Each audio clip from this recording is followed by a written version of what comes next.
বাবা, আমার শরীরটা যে আর এই কষ্ট সহ্য করতে পারছে না। মনে হচ্ছে আমার এই জীবনটা পেরিয়ে যাবে। না রে মা, তোর কিচ্ছু হবে না, তুই কিচ্ছু চিন্তা করিস না, আমি তো আছি। কিন্তু বাবা, আমি যে আর পারছি না। আর একটু সহ্য কর, ডাক্তারবাবু এই এলো বলে, দেখবি তুই ঠিক সুস্থ হয়ে যাবি। কই কেউ বাড়িতে আছে? ও ডাক্তারবাবু, আসুন আসুন, ভেতরে আসুন। বলো তো কার কি হয়েছে, কি জন্য খবর পাঠিয়েছিলে?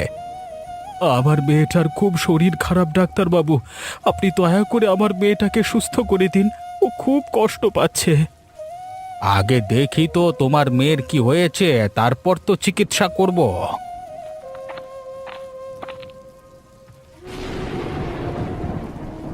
কি হয়েছে মা, তোমার কি কষ্ট হচ্ছে বলো আমাকে, আমি তোমাকে ঠিক করে দেব। ডাক্তারবাবু, ওর কথা বলবার শক্তিটুকু হারিয়েছে, আপনি দয়া করে ওকে সুস্থ করে দিন। হ্যাঁ হ্যাঁ, দেখছি, দাঁড়াও। এ কি গণেশ, তোমার মেয়ের তো দেখি হাত পা হলুদ হয়ে গেছে, চোখ মুখের অবস্থাও তো খুব খারাপ, এ তো মনে হচ্ছে জন্ডিস হয়েছে। এ কি বলছেন ডাক্তারবাবু? হ্যাঁ গণেশ, তোমার মেয়ের জন্ডিস হয়েছে, যত তাড়াতাড়ি সম্ভব তোমার মেয়েকে শহরের হাসপাতালে নিয়ে যাও। কিন্তু বাবু, আমরা তো খুব গরিব। দেখো কি করবে, আমার যেটুকু কর্তব্য আমি তোমাকে জানিয়ে গেলাম। তোমার মেয়ের শহরে নিয়ে গিয়ে চিকিৎসা না করালে ওর অবস্থা আরও খারাপ হয়ে যাবে। ঠিক আছে ডাক্তারবাবু, এই ঝড় বৃষ্টির মধ্যে আমার মেয়েকে দেখে যাওয়ার জন্য অনেক ধন্যবাদ, আমি দেখছি কি করা যায়। কি কিসের আওয়াজ? এ তো তোমাদের বাড়িতে বাজ পড়লো মনে হচ্ছে। এই বাবা, আমি তাড়াতাড়ি বাড়ি যাই, নইলে বাবা চিকিৎসা করতে এসে পটল তুলতে হবে ওর বাবা। হ্যাঁ।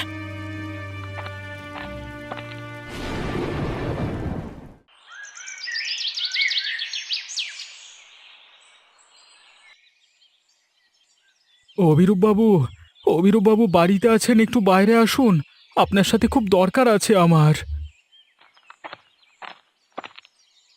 কি হয়েছে কে, সকাল সকাল কানের মাথা খাচ্ছিস কেন? কি বলবার আছে বল তাড়াতাড়ি। আসলে বলছিলাম মানে, আপনার কাছে কিছু টাকা হবে? ও তাই ভাবি সকাল সকাল আমার বাড়িতে কি উদ্দেশ্যে চলে এসেছিস? তা হাত পেতে ভিখিরির মতো টাকা চাইতে নাকি? এভাবে কেন বলছেন বাবু, আমি খুব বিপদে পড়ে আপনার কাছে টাকা চাইছি, না হলে আমার মেয়েটা যে মরে যাবে। আরে এভাবে কথা বলবো না তো কিভাবে কথা বলবো তোর সাথে? আর তোর মেয়ে মরলে মরবে, তাতে আমার কি? আমি কেন টাকা দিতে যাব তোকে? আমার মেয়ের নামে দয়া করে এরকম বলবেন না, আমি আপনার টাকা ঠিক সময় শোধ করে দেব। এখন কিছু টাকা ধার দিন আমাকে দয়া করে। আমি কোনো দয়া টয়া করতে পারবো না, ভিখিরির মতো সকাল সকাল চলে এসেছে হাত পাততে। তা টাকা যখন নেই তখন মেয়ের চিকিৎসা করানোর কি দরকার, পড়ে থাকুক। আমি বলছি তো আমি আপনার টাকা ঠিক সময় শোধ করে দেব, তারপরও আপনি এমন করে কেন বলছেন? আমি তো আপনার কাছে ধারই চাইছি। বললাম না, আমি তোকে কোনো টাকা দিতে পারবো না। যা, দূর হয়ে যা এখান থেকে, দূর হয়ে যা। লোকের কাছে হাত না পেতে কাজ করে টাকা ইনকাম কর। আজকে আমরা গরিব বলে আপনি আমাকে এভাবে অপমান করতে পারলেন বাবু? ভগবান না করুক আপনার সাথেও এমন কখনো হোক।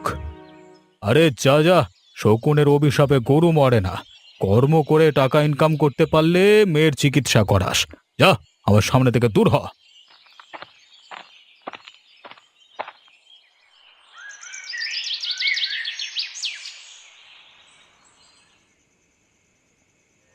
এ কি কমলা, এই ভর সন্ধেবেলায় এমন মুখ ভার করে দুয়ারে বসে আছো কেন?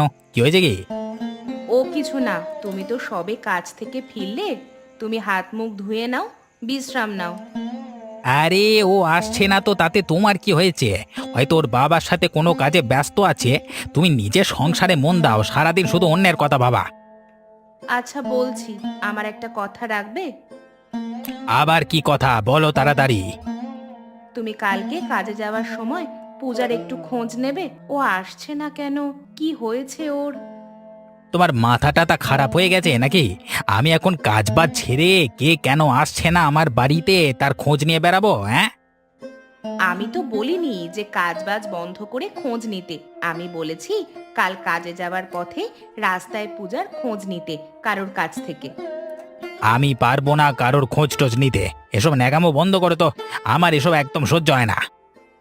এভাবে বলছো কেন? একটাই তো কথা রাখতে বললাম, সেটাতেও তুমি এরকম ভাবে কথা বলছো। সারাদিন রোদে পুড়ে খেটে এসে তোমার এই ন্যাকামোগুলো আমার একদম পছন্দ হয় না। হ্যাঁ, আমি পারবো না সব করতে, যত সব।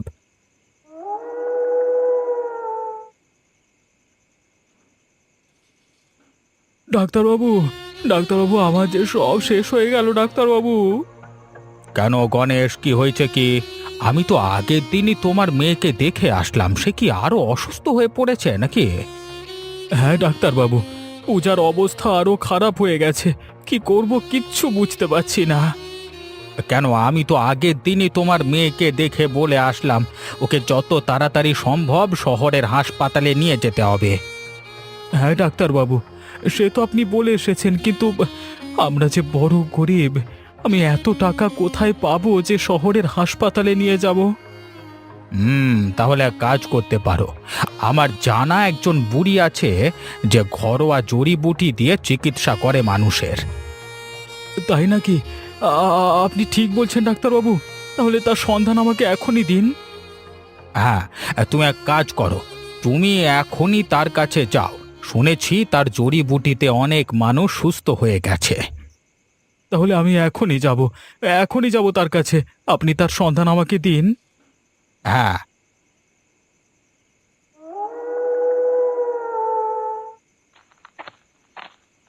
বুড়িমা, বাড়িতে আছো? কে তুমি বাবা? তোমাকে তো চিনলাম না। কোথায় বাড়ি তোমার? আমি অনেক দূর থেকে এসেছি বুড়িমা। শুনেছি তুমি নাকি জড়িবুটি দিয়ে অনেক মানুষকে সুস্থ করতে পারো। সে তো বহু আগের কথা, এখন এই বয়সে আর সব মনে নেই। এ তুমি কি বলছো বুড়িমা? আমি যে বহু দূর থেকে তোমার ভরসাতে এলাম, আমার মেয়েটা যে বড়ই অসুস্থ। কি হয়েছে তোর মেয়ের? আমার মেয়ের জন্ডিস হয়েছে বুড়িমা। সে চিকিৎসা করাতে নাকি শহরের হাসপাতালে নিয়ে যেতে হবে, কিন্তু আমরা অনেক গরিব, এত টাকা কোথায় পাবো তুমি বলো? তা কারোর কাছ থেকে ধার দেনা করে মেয়েটাকে নিয়ে যা না শহরের হাসপাতালে। তুমি দয়া করে চলো আমার সাথে বুড়িমা, নইলে আমার মেয়েটা যে মরে যাবে চিকিৎসার অভাবে। তা হয় না বাবা, আমার আর সেই ক্ষমতা নেই। বয়সের চাপে আমি সব ভুলেই গেছি। তাহলে আমার মেয়েটা মারা যাবে। আমি কি করব কিচ্ছু বুঝতে পারছি না। আমি আর কদিন, এক কাজ কর, আমার কাছে কিছু জমানো টাকা আছে। এই টাকা দিয়ে তুই তোদের গ্রামে একটা ঝালমুড়ির ব্যবসা শুরু কর। তুমি আমাকে ব্যবসা করবার জন্য টাকা দেবে বুড়িমা? হ্যাঁ রে বাবা, আমার আর এমনিও বেশি দিন নেই।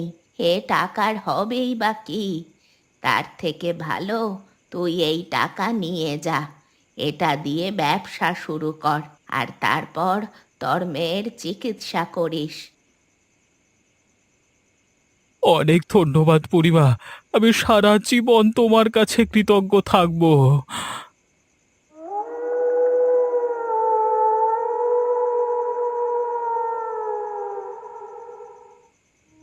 বাবা, আমার মনে হচ্ছে আমার আয়ু ফুরিয়ে এসেছে। বোকার মতো কি সব কথা বলছিস? আমি বলছি তো তোর কিচ্ছু হবে না। কিন্তু বাবা, ধীরে ধীরে তো আমার হাত পা আগের থেকে আরো বেশি হলুদ হয়ে যাচ্ছে। কি হবে বাবা?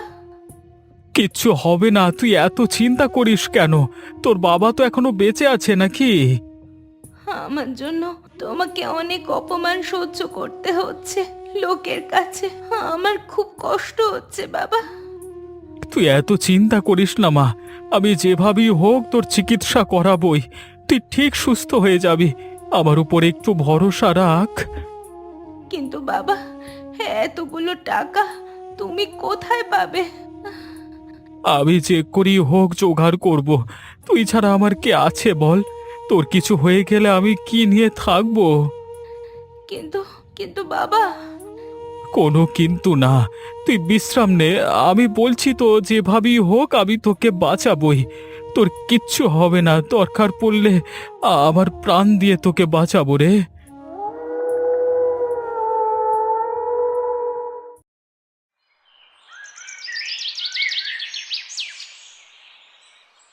ঝালমুড়ি নেবে গো, ঝালমুড়ি, অনেক সুস্বাদু ঝালমুড়ি।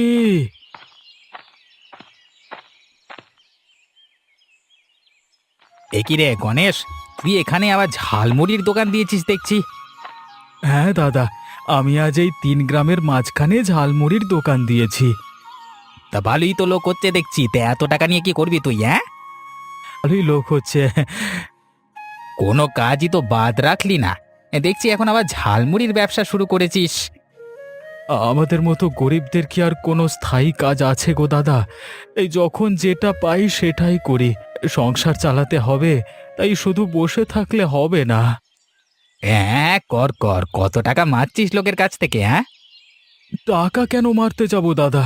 আমি তো সৎ পথে ব্যবসা করছি। সৎ পথে না ছাই, তুই যা চিটিংবাজ, তুই আবার করবি নাকি সৎ পথে ব্যবসা, জানা আছে আমার। তুমি এভাবে কেন কথা বলছো দাদা? আমার ভালো দেখে কি তোমার হিংসে হচ্ছে? হ্যাঁ হচ্ছে, কি করবি তুই? হ্যাঁ, লোকের ভালো দেখলে আমার হিংসে গা জ্বলে যায়। তাহলে তুমি পুকুরে গিয়ে বসে থাকো। আমার দোকানে কি করতে এসেছো? এই এই, আমি কি করব না করব তোর কথা মতো চলবো নাকি? হ্যাঁ, আমার যখন যাই ইচ্ছে হবে আমি তাই করব। তুই আমাকে আদেশ দেওয়ার কে রে? আমি কেউ না দাদা, আমি একজন সাধারণ ঝালমুড়ির ব্যবসায়ী। আমাকে আমার কাজ করতে দাও। লোক আসছে, তুমি দোকানের সামনে থেকে সরে যাও। ঠিক আছে, আমি এখন চলে যাচ্ছি, কিন্তু আমি এই অপমানের বদলা নিয়েই ছাড়বো। তখন বুঝবে এই প্রবীর কি করতে পারে। হ্যাঁ, তোমার কি করবার তুমি করে নিও, এখন যাও এখান থেকে। আমাকে আমার কাজ করতে দাও।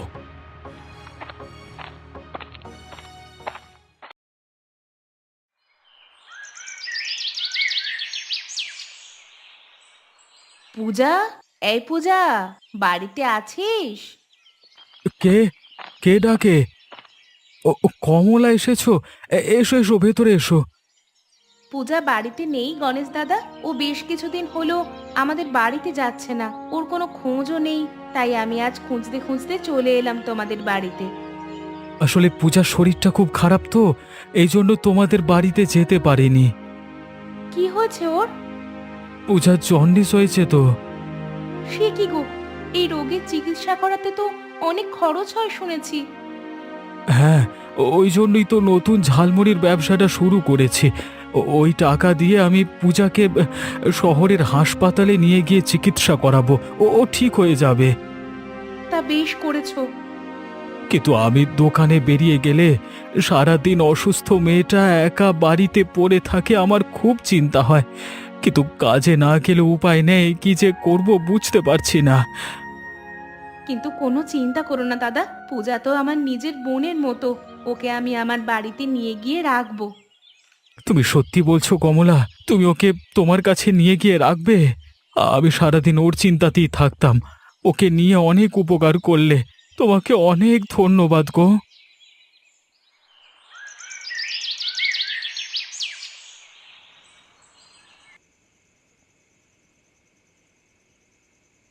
এ কি কমলা, পূজা এখানে কি করছে? আর ওইখানে শুই বা আছে কেন? আমি ওকে এখানে নিয়ে এসেছি, তাই ও এখানে আছে। সেটাই তো জিজ্ঞাসা করছি, ওকে তুমি এখানে নিয়ে এসেছো কেন? আর কার কথাতেই বা তুমি ওকে এখানে নিয়ে এসেছো? কার কথাতে মানে? আমার বাড়িতে আমি কাকে নিয়ে আসবো না আসবো সেটা তোমার কাছে জিজ্ঞেস করে আনবো নাকি? মুখে তো বেশি বলি ফুটেছে দেখছি, মেরে মুখ ভেঙে দেব। আমার বাড়িতে থেকে আমার উপরে কথা বলা। বেশি বাড়াবাড়ি করো না তুমি। একজন বিপদে আছে, আমি শুধুমাত্র তার পাশে দাঁড়িয়েছি। কে বলেছে তোমাকে সবার বিপদে পাশে দাঁড়াতে? তোমাকে 1000 দিন বলেছি আমার এসব নাটক বাটক একদম পছন্দ হয় না, তারপরও তুমি আমার একটা কথা শোনো না। মানুষের পাশে দাঁড়ানোর মধ্যে ভুলটা কোথায় যে তুমি এটা পছন্দ করো না? আমি তোমাকে এত কথার কৈফিয়ত দিতে পারবো না। তুমি ওকে এখনই বাড়ি থেকে বের করে দাও। ও কোথাও যাবে না, ও এখানেই থাকবে। তুমি আবার মুখে মুখে কথা বলছো, দেখবে আমি কি করি। হ্যাঁ, তুমি যদি আর একটাও কথা বলো, ওর বদলে উল্টে তোমাকে আমি বাড়ি থেকে বের করে দেব। তখন বুঝবে বেশি গলাবাজির ফল কেমন লাগে।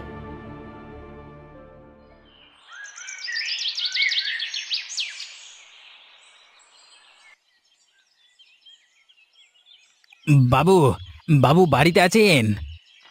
কে ডাকে? প্রবীর, কি হয়েছে বল। গ্রামে কি ঘটে যাচ্ছে আপনি কোনো খবর রাখেন না? কেন রে প্রবীর, কি হয়েছে গ্রামে? আমি তো শুনিনি কিছু। আরে ওই ভিকিরি গণেশ আছে না, ওই গ্রামে ঝালমুড়ির ব্যবসা শুরু করেছে। তাই নাকি? সে তো ভালো কথা, এতে আবার অবাক হওয়ার কি আছে? আরে বাবু, আপনি খুবই সরল, এই জন্যই তো আপনার সুযোগ নেয় সবাই। কি বলতে চাইছিসটা কি তুই? হ্যাঁ, আরে বাবু, ও যে দোকানটা দিয়েছে আপনার থেকে কোনো পরামর্শ নিয়েছে কি? না, সে নেয়নি। তাহলে বুঝুন ওর কত বড় সাহস। আপনি গ্রামের এত বড় একজন মানুষ হওয়া সত্ত্বেও আপনাকে কিছু না জানিয়ে নিজের মতো ব্যবসা শুরু করেছে। ঠিক বলেছিস তো, আমি তো এত ভেবে দেখিনি। আমি তো সেটাই বলছি বাবু। আর তাছাড়া ও যে ব্যবসা করছে আপনাকে তো কোনো রকম টাকাও দেয়নি, এ তো আপনার অপমান। তুই আমার অনেক উপকার করলি প্রবীর, ওর একটা ব্যবস্থা করতেই হবে। আমাকে অপমান? আমি তো আপনার ভালোই চাই বাবু, সেই জন্যই তো আপনাকে জানাতে এলাম। কি করবেন তাহলে বাবু? আমি আজই ওর দোকানে যাব, তুইও আমার সাথে যাবি, গিয়ে ওর দোকান বন্ধ করে দেব। চল।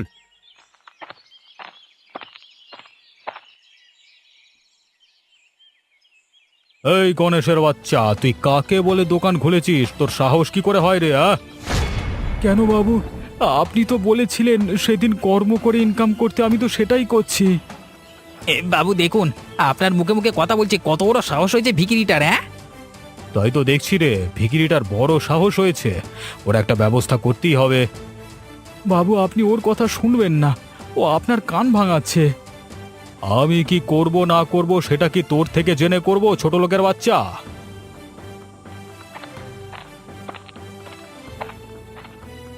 তোমরা কারা?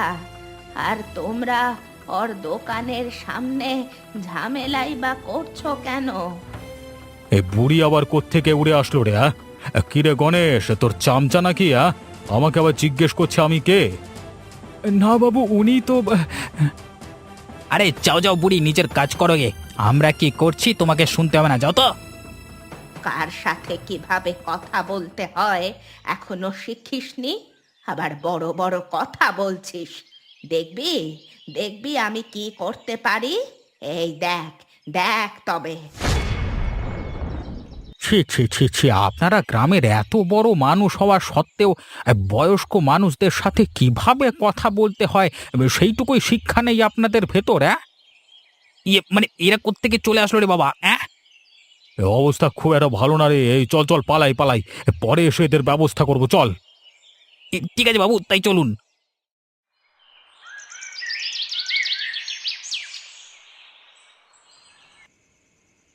এই কমলা, তুমি কোথায়? একটু এদিকে এসো তো। কেন, কি হয়েছে? এসোই না, তোমার সাথে একটু গুরুত্বপূর্ণ কথা আছে। হ্যাঁ বলো, কি বলবে? কমলা, আমি আমার ভুল বুঝতে পেরেছি, আমাকে তুমি ক্ষমা করে দাও। কোন দিকে সূর্য উঠলো, তুমি আজ ক্ষমা চাইছো? এভাবে বলো না কমলা, আমি গণেশের উপর হিংসে অন্ধ হয়ে সেসব ভুল করে ফেলেছি আর কি। তা তুমি এখন কি করতে চাও?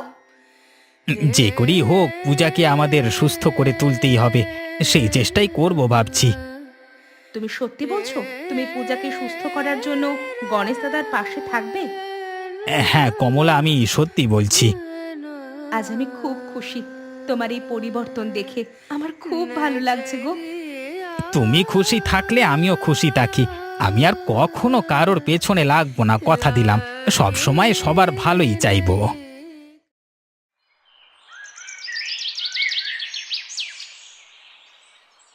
আজকে 5 মাস পর আমাদের সকলের চেষ্টায় আর গণেশের এত কষ্টের ফলে পূজা সুস্থ হয়ে উঠেছে। তোমাদের সকলকে অনেক ধন্যবাদ, বিশেষ করে বুড়িমা, কমলা বৌদি আর প্রবীরদা। তোমরা না থাকলে আমি আজকে মেয়েটাকে সুস্থ করতে পারতাম না গো।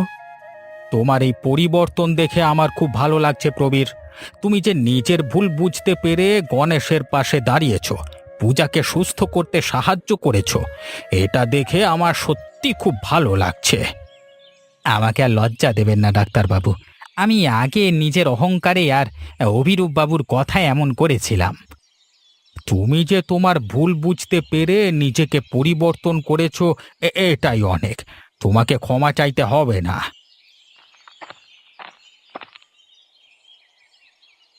আমাকে তোমরা সবাই ক্ষমা করে দাও, আমার অনেক ভুল হয়ে গেছে, আমি আমার ভুল বুঝতে পেরেছি, দয়া করে তোমরা ক্ষমা করে দাও। এ কি অভিরূপ বাবু, আপনি এখানে আর আপনি ক্ষমা চাইছেন হঠাৎ, কি হয়েছে কি? আসলে মানে তোরা সকলে এক হয়ে গেছিস, আমি একা হয়ে গেছি, তাই তাই ক্ষমা করে দে, তোদের তোদের সাথে নে ভাই। ও তাই ভাবি আপনি হঠাৎ ক্ষমা কেন চাইবেন? হ্যাঁ রে, আমাকে তোরা সবাই ক্ষমা করে দে, আমি আর কারোর পেছনে কোনোদিন লাগবো না। আর আমি প্রতিশ্রুতি দিচ্ছি, আমি আমার সঞ্চয় করবার সমস্ত টাকা দিয়ে এই গ্রামে একটা সরকারি হাসপাতাল তৈরি করব, যাতে কারোর কোনোদিন টাকা পয়সার অভাবে অসুস্থ হয়ে মরতে না হয়। আপনি সত্যি বলছেন অভিরূপ বাবু? আপনি গ্রামে হাসপাতাল তৈরি করবেন? হ্যাঁ রে, আমি সত্যি বলছি, আমি আমার জমানো সমস্ত সঞ্চয় দিয়ে এখানে একটা হাসপাতাল তৈরি করে নিজের ভুলের প্রায়শ্চিত্ত করব রে।